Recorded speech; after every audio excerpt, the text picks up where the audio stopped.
out to Socrates. Socrates still trying to get the opening. Oh, Socrates! Whoa! And there it is. The crazy gang have beaten the Culture Club. Maggie Thatcher, can you hear me? Maggie Thatcher, your boys took the hell of a beating. Your boys took the hell of a beating.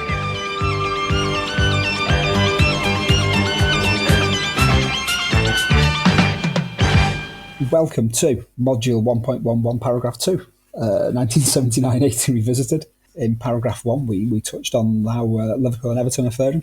Liverpool put in 4 past a beleaguered Middlesbrough, while Everton, they enjoyed a little bit of, kind of like a bit of Keystone Coppery, a little bit of, it was almost like a bit ripping yarns, wasn't it, Dave, that game at the Hawthorns against West Brom? They're not quite as entertaining, unfortunately. I know Dave was there. He has no recollection of it whatsoever. But there's some things we've seen on there online that we can never forget. We're back with the Manchester teams. We're going to have to rip the plaster off of Manchester City versus Wolves first, without a shadow of a doubt. George Flint is our referee from Nottinghamshire, Dave. It's over £3 million worth of player in Steve Daly versus Andy Gray, as well as everyone else involved in the game. Paul Powers suspended for Manchester City. Michael Robinson is missing due to a throat infection. The City side, Joe Corrigan, Ray Ranson, Willie Donachie, Tommy Booth, Tommy Caton, Dragoslav Stepanovic, who I can't remember. He's slipped the net for me. Tony Henry, Steve Daly, Dave Bennett, Kazidena, and the fantastic Roger Palmer, who will go on to have a magnificent career with Oldham Athletics. Stuart Lee, not that one, will wear the number 12 shirt for Manchester City today. Wolves, Paul Bradshaw, Geoff Palmer, Derek Parkin, Peter Daniel, Emlyn Hughes, George Berry, Kenny Hibbitt, Willie Carr, Andy Gray, John Richards, Dave Thomas, with Colin Brazier on the bench. Thoughts about the two lineups, Dave? Both decent sides on paper, aren't they? I mean, that was a particularly good Wolves team at that stage, I think. Just a little bit short of being a top 3 or 4 side, but there was a lot of quality in that Wolves team for that period. Right at the start of the commentary, it says Wolves in their gold shirts. Now, down here, we would never have that as being gold. They're orange, basically. They're orange. Excellent. Yeah. Just had to clear that up nice and early on. Definitely orange. The first half, it's all Wolves, Dave. It's very much the Wolves show in the first half. Romark is back at his best here. This is a day in which Malcolm Allison will conduct his post-match press conference with the hue of a defeated soul. He's like apart from his clothing, which we'll come on to later. Other than that, you would think that he was like at a graveside at a funeral, weeping into an open grave. And quite frankly, the way his team's playing, it's not surprising. I mean, they are absolutely bloody awful. I mean, we've seen Manchester City a few times now in these, and they are just a shambles pretty much all the time. And they've got some really good players in that team. Willie Donachie by that time. I mean, he'd been playing for 10 years, hadn't he, at the top level. They've got Tommy Booth, the same. Ray Ranson was a good player. Tommy Caton was the coming man at centre-half. Joe Corrigan, loads of experience. Dana up front. Good players all the way through the side. Steve Daly. And it's just like every time they go out on the pitch, it's like they've never met one another, ever. Never had a training session, never had a game. They've just picked 12 blokes out of the crowd and said, right, okay, go and see what's going on, see what you can do. I mean, for the great coach, the innovative man that Malcolm Allison is, I mean, this does nothing for his reputation. I mean, at the end of the interview, at the end, somebody said, so Malcolm, what is that's going on? What are your thoughts about? Oh, my thoughts worked. The players didn't. I mean, that. If you're sitting in the, on your sofa on the Sunday watching the big match or whatever, that's not going to endear the manager to you very much, is it? Because, frankly, they look like they're going out there without any form of plan whatsoever. There's that, I don't know, that it's a great one that Alan Kennedy comes out with, that when he first signed for Liverpool, he's waiting for the epiphany of being told what to do and all the secrets. And he asked Joe Fagan, well, what do you want me to do? So if you don't know what to do, then we've bought the wrong player. That trust in sending the team out and saying, well, you know what to do. We've taught you, you know exactly. This is like a reverse of that for Manchester City. Malcolm Allison is sending his team out there saying, take control and you do it yourselves. And no one has a clue what's going on. And this is the same team that beat Manchester United just a short few weeks ago. And we said then, that actually that's a fine Manchester City performance, and it looks like Tony Buck's probably turned around to them and said, "Come on, get numbers in the penalty area when we're on, when we're defending, break quick, when we've got the ball." This is in a world of like one step forward, one to the side, and one back. Manchester City are taking 3 back for every forward, and not bothering to take a sideways stop. You just cannot. I mean, again, he talks about, we need to work harder in training. Well, there appears to be nothing that they're doing in training. Because I mean, Wolves are absolutely all over them as we come through the game. It's amazing that City are in the game for as long as they are, because they are just. Kenny Hibbitt in particular. I mean, I was a big fan of Kenny Hibbitt at the Wolves. He's destroying them. He's all over the place. He pops up everywhere. And they don't know what to do with him. But equally, nobody appears to be charged with, look, he's causing all the problems. Go and sort him out. Which, I mean, this is the first division in 1979. That's what used to happen. But no, there's no sign of it. It's bizarre. It really, really is. City are straight into it. Hibbitt, he has an early chance. He hits it straight at Corrigan. But it's a short reprieve. Andy Gray, 1-0, long ball from Palmer. It's an error from Caton, and he puts it through Corrigan's legs. There's a few occasions when Corrigan doesn't close his legs. Here, Dave. There's one where he collects a ball and you get it from the camera behind the goal, and his legs are wide open, and he stoops down to pick it up, and I cringed when it was kind of like thinking, oh my god, Corrigan a good goalkeeper, but I can, it's performance like this we get to see why he was number 3 behind Clements and Shilton. I think, in fairness to Joe Corrigan, by this stage of the season, he'd probably been traumatised being behind that defence. I think probably he was in the midst of a nervous breakdown at this stage. But I mean, to be fair, it was a good ball forward from Geoff Palmer. Again, belying this stereotype of 70s, 80s football where it's just hit it and hope. I mean, it's not a long ball in the sense of, I'll kick it forward. It's a measured long pass. And, we see this in all of these games. It's happening all the time. And I mean, to be fair, he does it again. He does. A few moments later, Andy Gray heads it on to Hibbitt, and Joe Corrigan, a bit of a save for the cameras there. Nice leap. Yeah, there's very much a save for the cameras from Corrigan. to go on.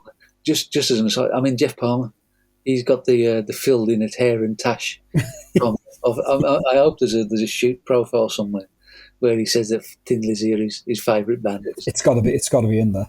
We're going to scour the pages of shoot and come up with something as well as part of this. Yeah, the travelling Wolves fans are unforgiving of Steve Daly, shall we say? There's lots of jeering anytime he kind of like misplaces a pass. Daly, what's the score? Is very much in evidence midway through the first half. Hibbitt, it's on a one-man crusade. It's as much as it was Johnson versus Jim Platt in the previous paragraph. This is very much Corrigan versus Hibbitt. City are just not at the races. There's one wonderful moment where Ray Ranson almost puts through his own net. The panic, you can measure the panic that Ray Ranson must have felt between him making connection with the ball and it just looping over the top of the crossbar. I mean, it's Kenny Hibbitt who sets it up again, isn't it? Another surgeon run, he squares the ball, and Ranson, I mean, you can actually see Romark pulling the strings like Pinocchio, and he's falling over, and basically somehow, I don't know how he manages to do it, to be fair, puts it over over the bar. When it's unbelievable that I mean, these are good footballers who've played at that level for years and years and years, and they appear to have no idea what they're doing. They can't even stand up at this point. I mean, I genuinely don't know what Malcolm Allison has been doing with them at this stage. It's extraordinary. It is extraordinary. I like to think that Romark's on the kip-axe in disguise. He's dressed in disguise, great big huge long trench coat, and an attaché case with a huge hat, wide brimmed hat that he false tash and all that. I mean, there's a great story in all the Romark bump that's available online where there's a shopkeeper who turns round and says he was dispossessed. He was hypnotised into handing over £1,700 to a man with an Italian accent. I'd love to think that was Romark. I'd love to think Romark's gone in and he's done a Captain Bertorelli kind of accent from Hello Hello. It must be Romark. It's got his fingerprints. It would be wonderful if he did. It would be wonderful if he did. Dave Thomas a part of this one as well, Dave. I mean, injury strikes him down. He's made his own relatively big money move to Wolves from Everton. That son turned down Manchester United to go and join this Wolves crusade. He'll only play about 10 league games for them, but we've already seen about 3 or 4 of them. We've seen footage of 3 or 4. The space that Dave Thomas is permitted in this game is truly startling. He sends over these series of, I wouldn't even call them kind of like penetrating crosses as such. He sends in these looping crosses. We're not even talking arrowed kind of like in swingers or anything like that. Just simply up and unders basically, and it causes immeasurable chaos every single time in the Manchester City penalty area. Yeah, I mean that just what I suppose the coaches call there, put it into an area, and that's all they have to do against City because Kenny Hibbitt in particular, he's quicker than anybody else getting onto the end of it. I mean, he ghosts in onto one cross and heads it straight at Joe Corrigan. John Richards wins a couple, and obviously you've got Andy Gray in there as well. So but there's no stopping. And then I mean, I love this bit of the game because this sums up football. From absolutely out of nowhere, Tommy Caton hits one from 35 yards that thuds into the base of the post, and all of a sudden, for about 5 minutes, it's a different game. Manchester City has suddenly come to life for 5 because of this just out of the blue shot from nowhere from Caton. Romark's gone again. He's gone to get his pie. He's gone to get his half-time pie out of the rush. Is what's happened here today. Yeah, it's a cracking shot, and he's so unlucky not to find the back of the net ever. Tommy Caton, the 19-year-old Tommy Caton, as he is at this point in time, how he survives this I don't know, test of character to go on to have a good career beyond this baptism of fire for him. It's the kind of thing that they always say, you've got to be careful bringing young players into a team because it can ruin them. And this is the kind of experience that should ruin somebody like Tommy Caton. I mean, being a part of that defence, and he makes a couple of mistakes later on, and understandably so, frankly, because you're in the middle of this burning building trying to put the fires out left, right and centre without any water to do it with. I mean, it is carnage, but that shot transforms the game for 5 minutes. I mean, all of a sudden, Steve Daly comes alive. He pinches the ball off John Richards, plays it into Palmer, who shoots just over on the stretch, and then Daly plays a defence-splitting ball into Palmer. Paul Bradshaw comes miles off his line for no really apparent reason and gives Palmer the chance to slip it past him. And all of a sudden, it's 1-1 from nowhere, absolutely nowhere. And now, Manchester City, all they've got to do now is get to half-time and they can start again. Things are on the up now, surely. Yeah, absolutely, surely. It's about 60 seconds that they're on level terms. Romark has returned with his pie. I think he's probably got one of those Balti ones, that veg Balti ones that City used to do so well. Yeah, there's a daily error in there. Interesting at the end of the game that Malcolm Allison defiantly defends Steve Daly. It was nothing to do with Steve, the defeat, but a lot of the evidence suggests otherwise.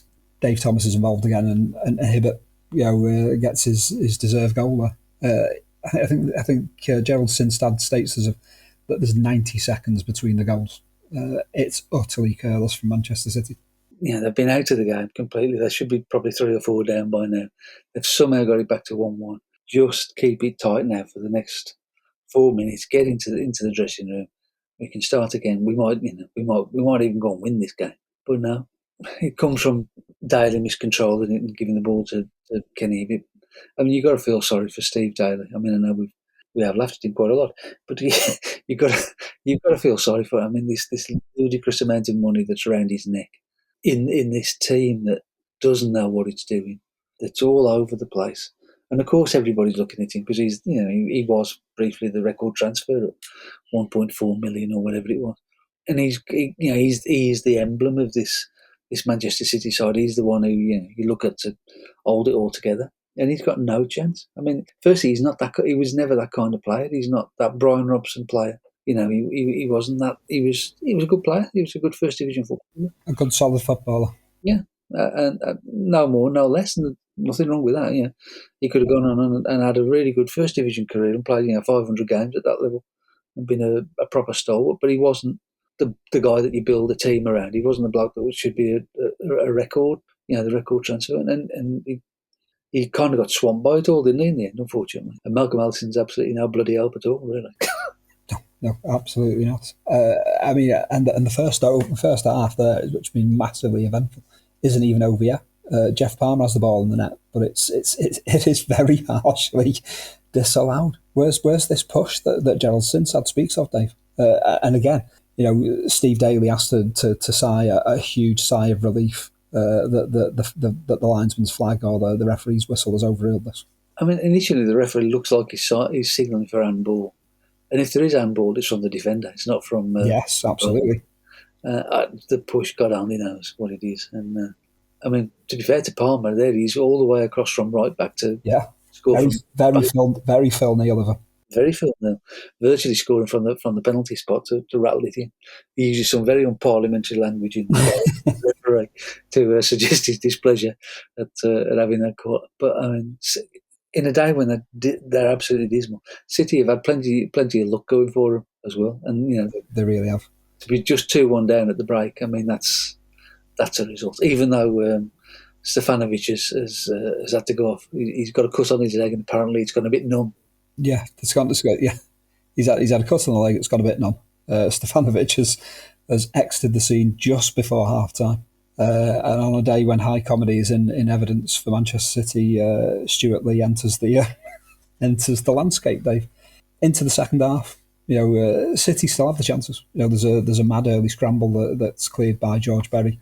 Emlyn Hughes, loses concentration at times. There's a few misplaced passes.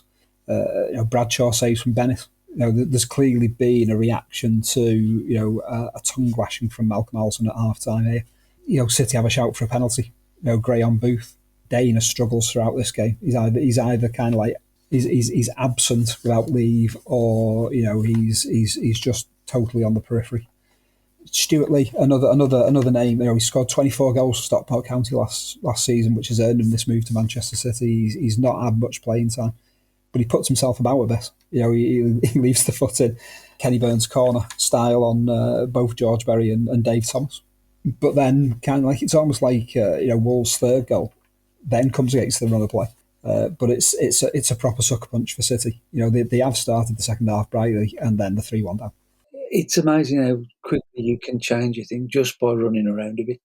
Which is what, as you say, what Stuart Lee does. I mean, he charges around, he kicks people, he just makes himself busy, basically, and unsettles Wolves a little bit, which is something that City hadn't done all the way through the first half. But unfortunately, from their perspective, it doesn't bring a goal. I mean, that's a great bit of commentary from General Sinstad. Easy for Hughes. No, it's not. It's a goal for Bennett. No, it's not. Turned wild by pressure by the seat of his pants. It is utter gold.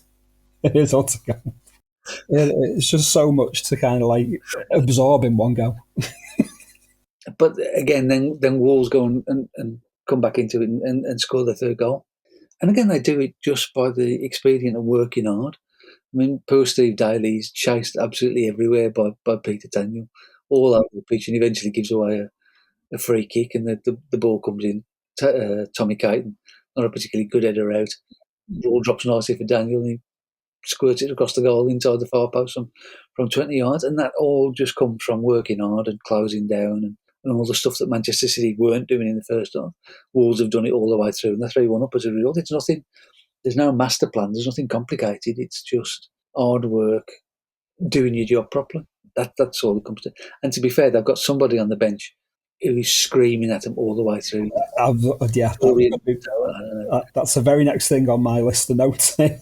But on the Wolves, I was trying to decipher, is this coming from the City bench? And I'm like, no, listen to the names, and it's kind of like, no, it's definitely someone on the Wolves bench. It's kind of like, because every time the ball goes near Dave Thomas, it's Davey. Go on, John. You just hear this kind of like a booming across the main row pitch. Go on, John. Aimed towards John Richards. It's kind of like, yeah, it's a magnificently amplified voice, Dave. It must be John Barnwell through a megaphone or something, I presume. But you can hear him over the admittedly fairly subdued crowd. But, yes, absolutely subdued crowd. Yeah, totally subdued. But yeah, magnificent kind of like Sunday football element to that, where it's kind of like you're in that voice, and I think we've all had those on a pitch somewhere where we've got a bit of a hangover, and it's kind of like I'm ignored, and I know they're shouting at me, but I'm ignoring it. Dana tries to get himself into the game. A cross of his, Henry heads over. This is a full-on City by now. Kenny Hibbitt, back in the game again. He's an excellent piece of skill on the right-hand side. Cuts in, Corrigan saves. Neither Willie Donachie nor Tommy Caton cover themselves in defensive glory for that one. There's a very, very defined, checked out, I don't know, kind of like system at play here at this point in time. It is really kind of like striking just how subdued the crowd is. There is but then suddenly City get one back. Dana almost apologetically kind of toe ends in. I'm not sure that is an intentional finish. If that's an intentional finish, then that's a piece of genius. But there's a little bit of playground element to this particular goal, Dave. Yeah, he drops through. He's neat control with the first touch, and then it just seems to come off the toe of his boot and sort of drops apologetically under Bradshaw. But I mean, again, I know we're in the last couple of minutes and we don't get 10 minutes of it injury time like we do these days. But they've got it back to 3-2. They're at home. Nobody goes into the net to get the ball back and to get it back and restart it. Dana just turns on his heel and slowly marches back to the centre circle. And that's it. There's no energy. I mean, it is a team that's just accepted their fate, isn't it? They're just, we're not very good here. We're not going to, whatever, let's go home. That's all. There is no life about that side at all. It's incredible. Absolutely incredible. Yeah, it really is. I think I said that Tommy Caton was 19 at this game. I think it's 17 he was. Yeah, 17. Yeah, it's a high-scoring match, but certainly from the Blue perspective, it's of low quality, shall we say. But Wolves have worked hard and played and earned the win. They should be winning this by a country mile, Dave. I mean, 3-2 flatters Manchester City. It truly does. Home to Wolves. It could have been, 5 or 6 very easily. And then we go to the Malcolm Allison funeral interview afterwards. I mean, he's kitted out to go straight to some Manchester hotspot in his cream suit. He's got a huge tie on and a gold chain around his chunky chain. Yeah, like that. He's got a darts match or something like that.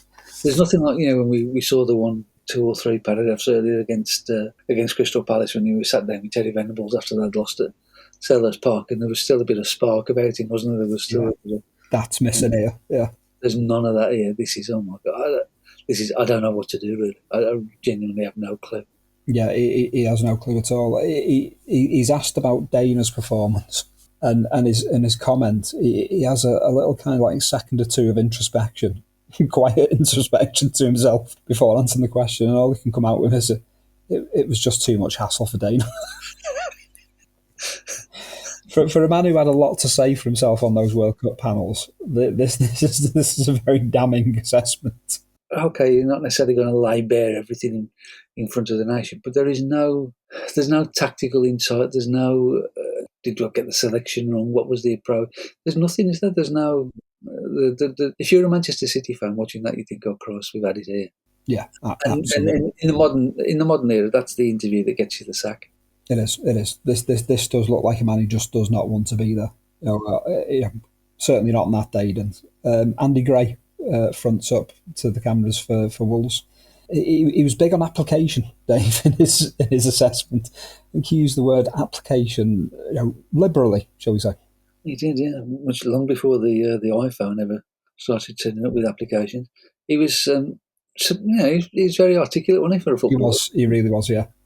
And he's he's asked about Steve Daly, and he's got a lot of sympathy for him. Yes, yeah. I mean, obviously, he knows exactly what it's like having that same tag round his neck. Again, football isn't that complicated. Everybody tries to make it complicated. But if you get some good players and they work hard and they do, the things that they're good at, let's go back to the Liverpool thing from the previous paragraph. Good players who know what they're doing, working hard and making sure that they do it. It's a good recipe, isn't it? Yeah, it really, really is. Yeah, defeat for Manchester City. Different story for Manchester United, though, at White Hart Lane, Dave. Yeah, it's one of those. Spurs are very unlucky to lose this game. Manchester United, work hard for the win, but Tottenham should get something out of it. Good day for Gary Bailey. An excellent day for Gary Bailey. Apparently not wearing gloves even in December. Yeah, clearly no grease on the ball. No. There's an early chance. Gordon Smith, a horrendous back pass that sets up Lou Macari with a header that he puts just wide. Alex Alexic, again, loves to come off his line. No, I'm well on for that for goalkeepers. But you've got to be able to do it well. And Alex Alexic is showing that his sense of timing is a little bit off again. Yes, I mean, so far we haven't seen him get it right once in all of the highlights that we've had all season. And there'll be a reader's letter about that shortly. Also, but I mean, it's a clever header from Macari. Sort of improvises a back header and it just dribbles agonisingly wide forward. And then from there, Spurs start to pick it up a bit from Glenn Hoddle, inevitably. Bailey clutches one under the bar from a Jerry Armstrong header, and then there's a bad back pass from Martin Buchan, and Bailey dives at his feet. So it's I know certain of our number will be disappointed to hear this praise for Gary Bailey, but he has he's having an inspired day, and he could. That's the thing about Gary Bailey; he could have inspired days, and I think because he could have days like this where he's utterly inspired, it just made those calamitous days stand out like an absolute sore thumb. Yeah, I mean, he had, I don't know, 3 or 4 in that first half. Really good stops. There's another one from a Jones header. And at this point, Manchester United, they were going like a train. The top end of the division. They're not really in the game at all, are they? At this point, no. Even though Man United fans are singing, "No, we're going to win the league." At this point, I'm not so sure about it myself, but from an Anfield perspective, and obviously a historical perspective, because you know where this is going to go eventually. But you have to take your hat off to the bravado there on go, and at this point, the top of the table, and the denying Tottenham what should be a goal over and over again. Huddle's doing Huddle things, again, he's fantastic. The Spurs fans chanting Argentina, Argentina. At times during this first half, the Tottenham midfield are playing some wonderful football. Yeah, there's one sweeping move where they're all in it via Hoddle, Ardiles, they're all sort of combining. They set up John Pratt to lash one in from 25 yards. That again, Bailey saves really well. Ozzy Ardiles dances into the box from a corner. Another save from Gary Bailey. I mean, he's earning his corn, Dave. He's earning his corn. It's a tremendous performance from Gary Bailey. He's keeping Spurs at bay on his own at this point.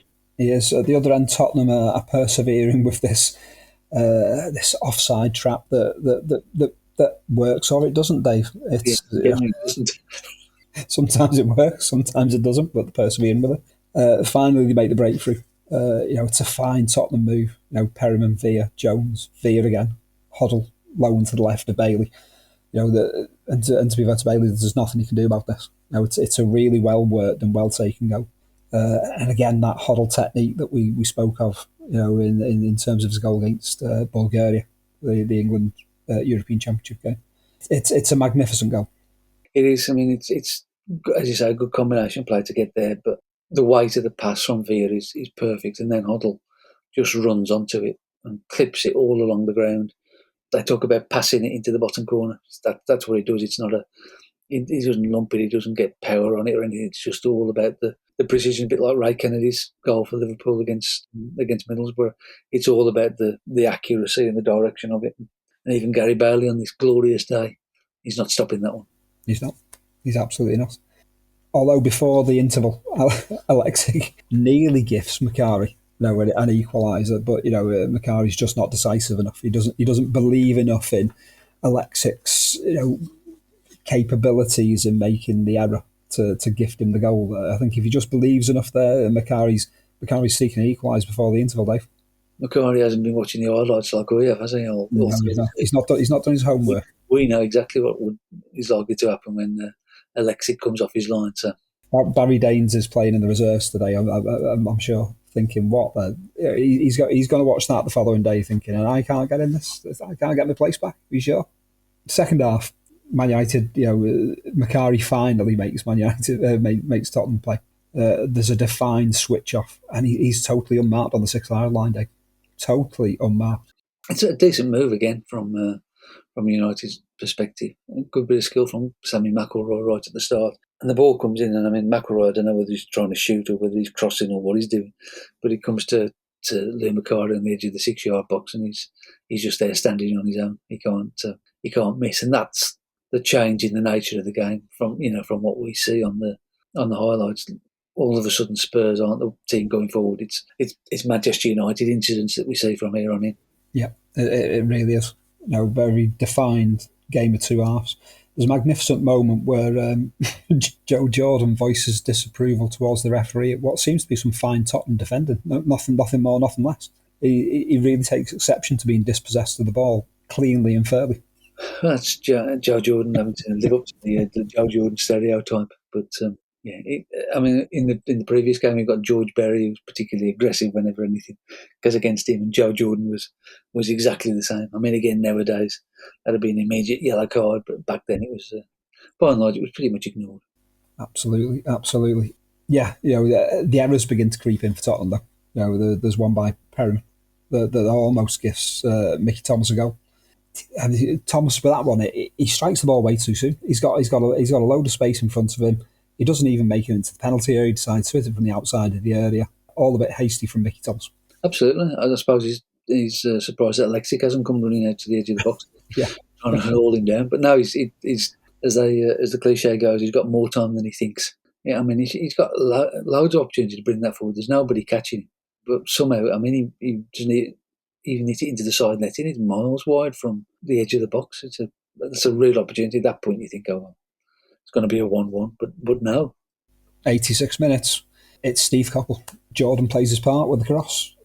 Thomas for his overeager moment for the Perryman mistake. He plays his part by putting pressure, which leads on to a little bit of indecision from Alexic. Not a great day for Alex. I mean, I remember Alex Alexic remember him playing the 81 Cup final and stuff like that. And he was a fine reflex goalkeeper, great for the reflex saves and all that type of stuff, spectacular ones for the camera and all that type of stuff. I can remember him being infinitely more exciting than Barry Daines. And I'd always be delighted if he was, if it was him playing ahead.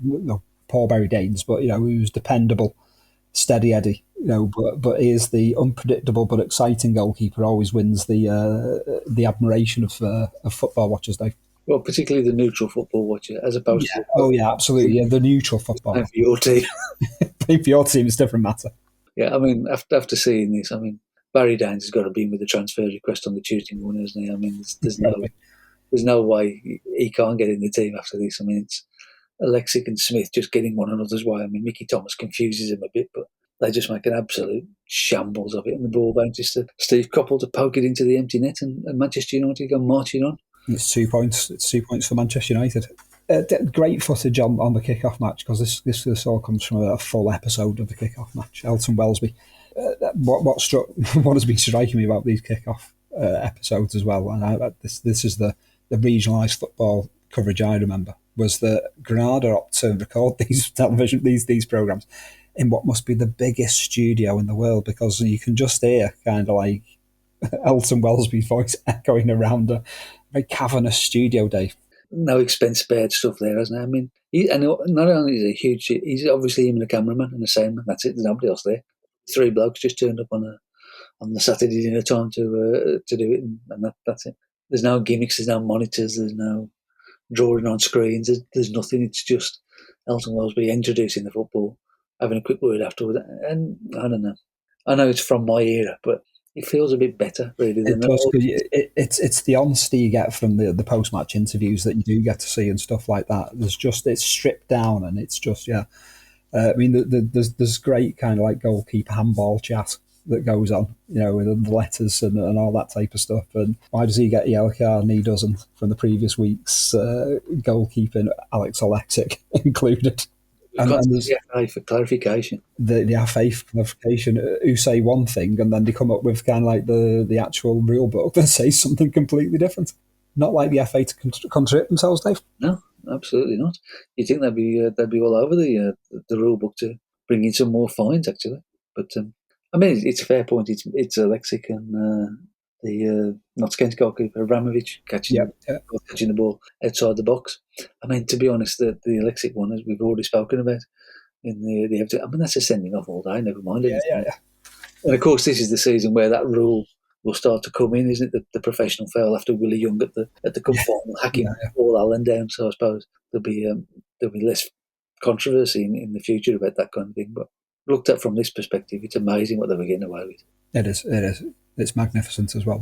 There's a great little feature as part of the footage, and it's Snapshot Day, where we get to see a childhood photo of a footballer, and it's up to us to guess. We need to kind of like write our answers down, go to the post box, I'll find a stamp somewhere as well, post it off, and see if we're put down to the post box by Elton Wellesby the following week.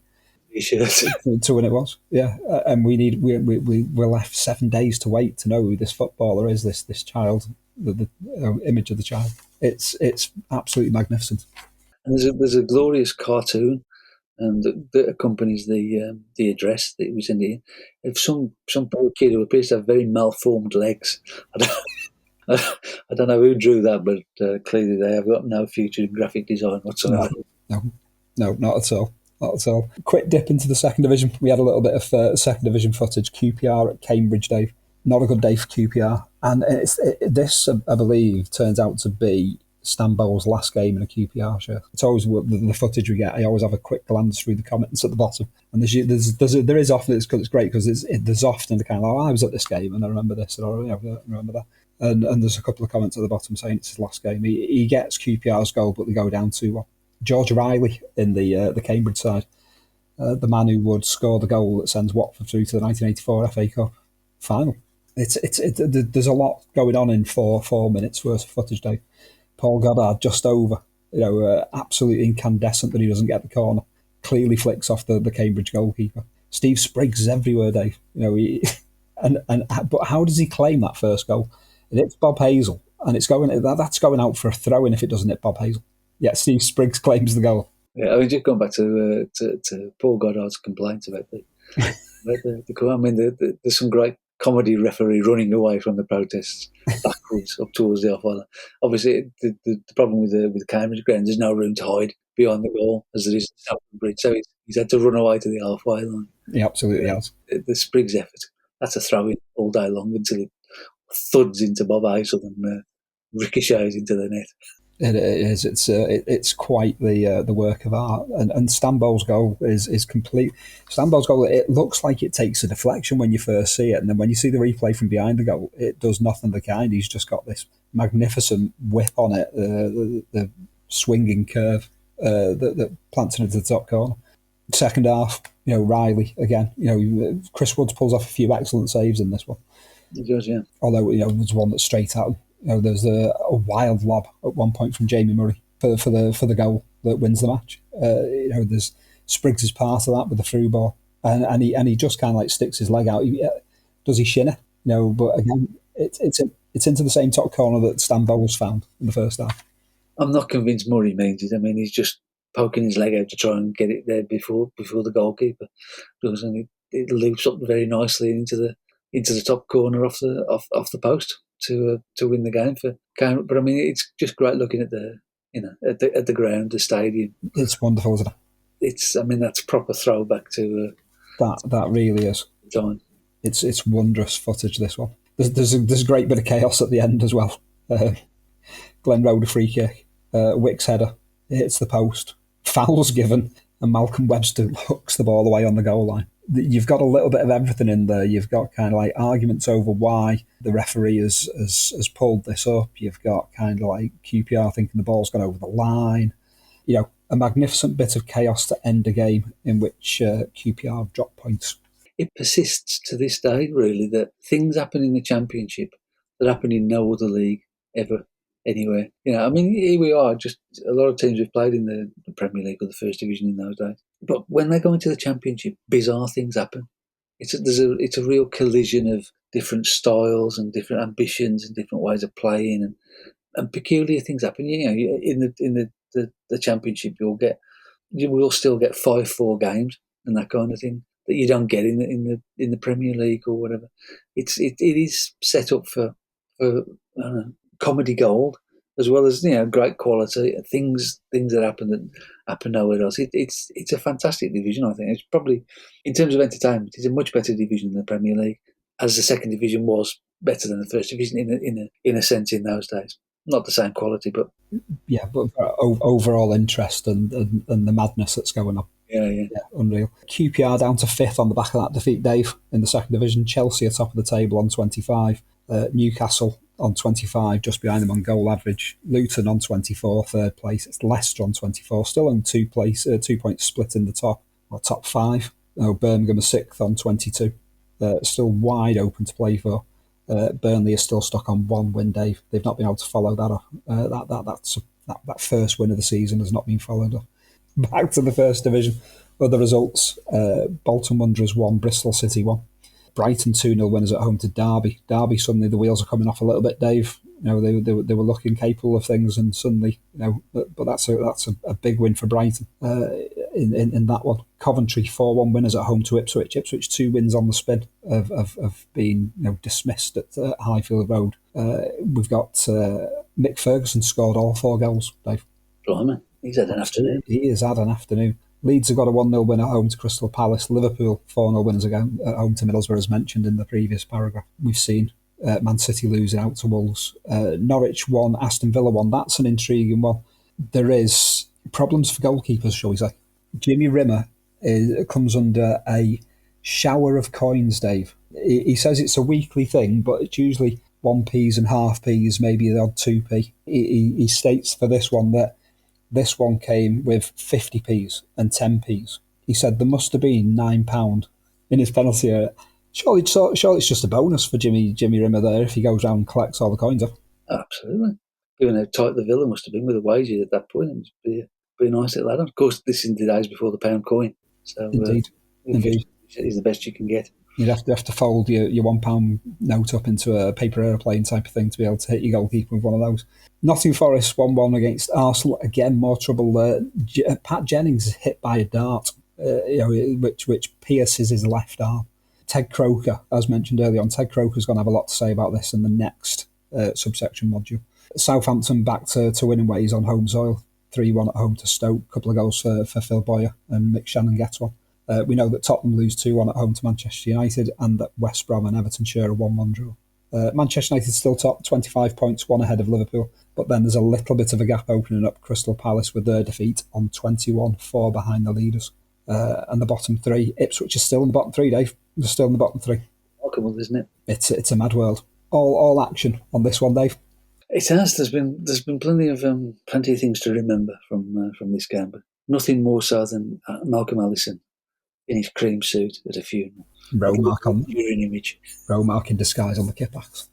Loving it. Thanks so much, Dave. It's been a joy as always. Do please join us again for the next subsection module of 1979-80 Revisited. Subscribe, for the more wrangling content. Spread the word. This has been another production from Your Boys Took a Hell of a Beating. Join us again next time. Thank you and goodbye.